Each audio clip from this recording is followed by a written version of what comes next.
Seppo Papunen, itsenäisyyspuolueen ehdokas Uudenmaan vaalipiiristä.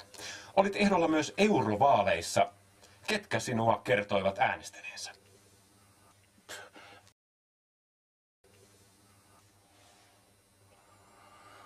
Oho, en osaa sanoa, kun en mä tiedä, mitä se edes tarkoittaa. Mitä sä sillä tarkoitat? Niin, ketkä kertoivat äänestäneensä sinua? Minkälaiset ihmiset?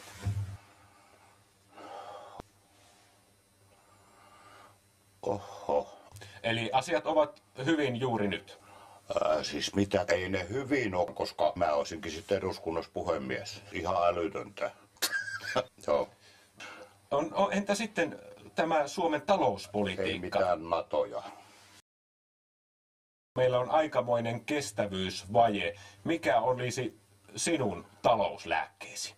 Se on täyttä humpuukin. Kaikki ne Brysselit ja Afrikat niin pitää lopettaa heti. Eihän siitä tule muuta kuin pitkiä matkoja ja isoja laskuja tavallisille ihmisille.